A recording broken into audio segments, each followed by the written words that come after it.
Oggi approfittiamo della gentilezza di un nostro amico Elia per vedere qual è lo stato di salute del fiume Noncello nel suo tratto cittadino. Adesso siamo nella zona di Viale Vedole e scenderemo fino a Valle Noncello nella zona della dogana.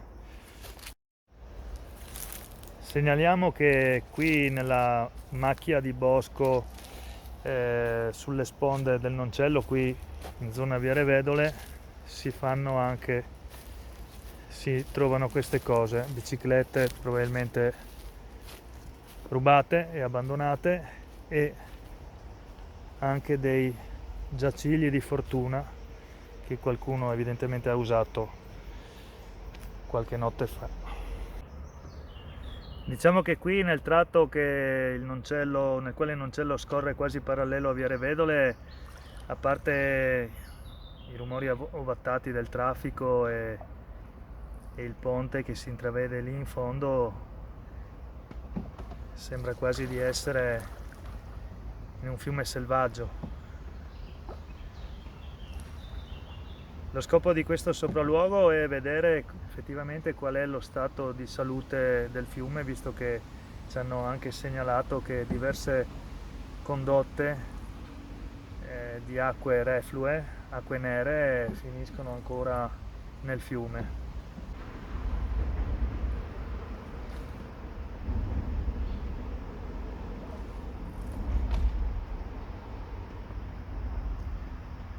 Abbiamo attraversato il ponte di Viale Martelli, questo che è ora sopra di noi è il ponte pedonale, sempre di Viale Martelli.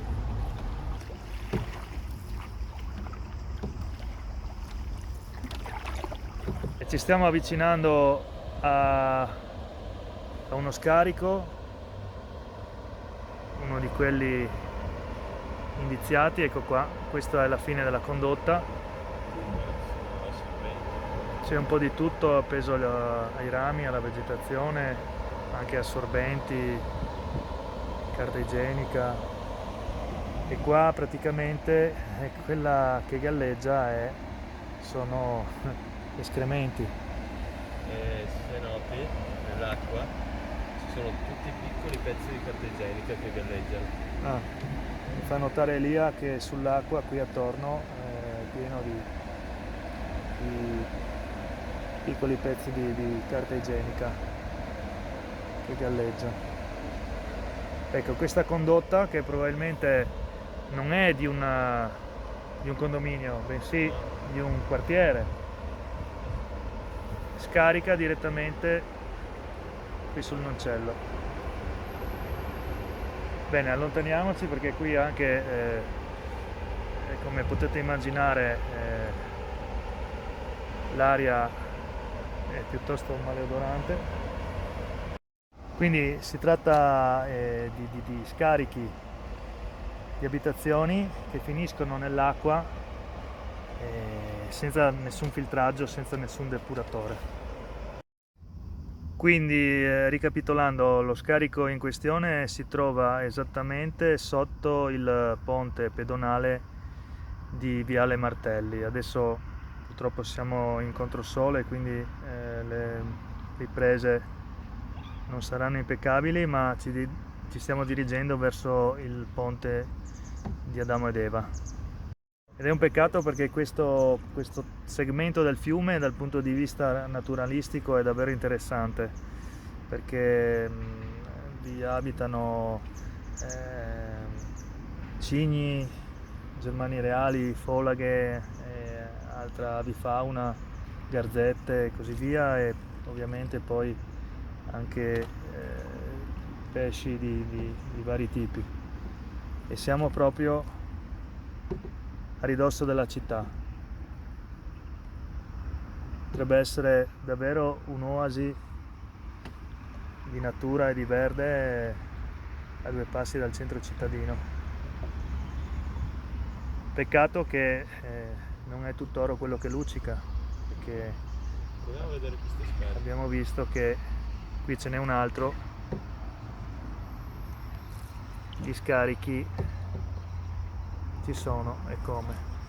No, questo in realtà deve essere uno scarico semplicemente di acque piovane, perché non vediamo residui come nello scarico precedente di fognatura. Qui un altro dormitoio improvvisato, lì un'altra bicicletta, e qui insomma è un altro ritrovo di persone che dormono all'addiaccio sulle sponde del fiume. Davanti a noi si vede poco perché abbiamo proprio il sole in faccia, ma abbiamo il ponte di Adamo ed Eva e una famigliola di germani reali.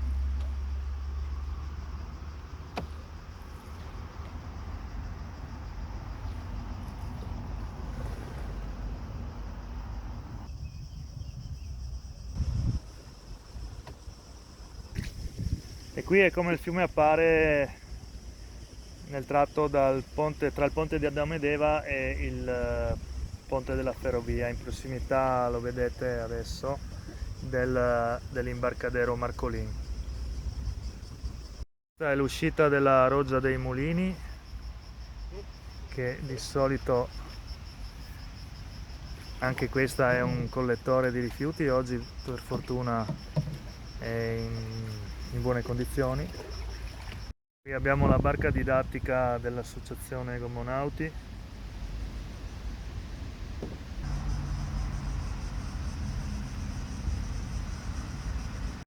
E qui c'è un altro scarico, ce ne accorgiamo svariati metri prima dall'odore. Questo è un altro scarico di acque piovane ma anche reflue, probabilmente. Abbiamo attraversato, siamo passati sotto il ponte della ferrovia ed ora ci dirigiamo verso l'imbarcadero della fiera.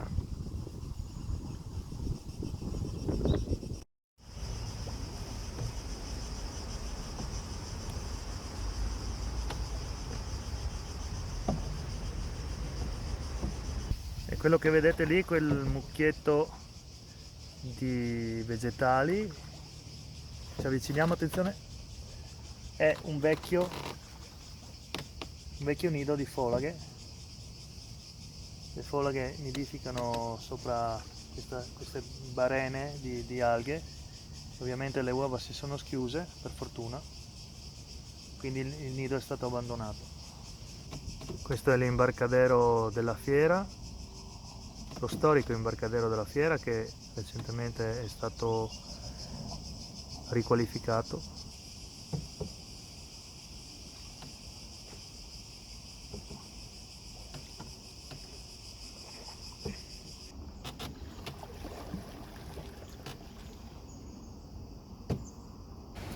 E qui ci avviciniamo all'uscita del depuratore.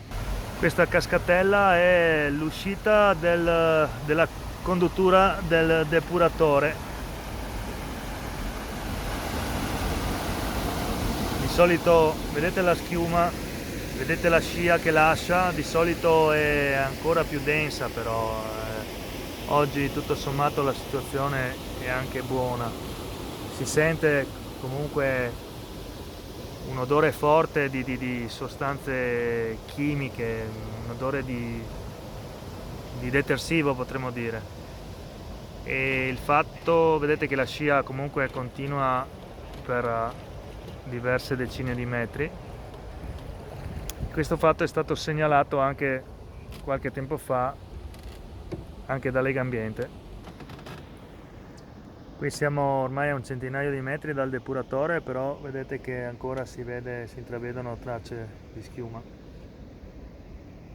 Abbiamo lasciato la zona del depuratore che in pratica è si trova in corrispondenza del lago della Burida, e ci dirigiamo verso la zona della dogana di Valle Noncello. E qui vediamo altre immagini d'archivio che vedete riprendono la scia lasciata dal depuratore, la scia creata dal depuratore in altre giornate. Sono immagini per le quali Ringraziamo gli amici del Canoa Club Naonis di Pordenone. A conclusione di questo breve sopralluogo possiamo dire questo. È forse prematuro parlare di progetti di rilancio del fiume e delle sue sponde in chiave turistica se prima non si mette in totale sicurezza il suo delicato ecosistema, eliminando queste emissioni inquinanti e rivedendo una volta per tutte l'efficacia del depuratore. Questa deve essere la priorità assoluta per la salvaguardia del fiume stesso e del suo habitat naturale.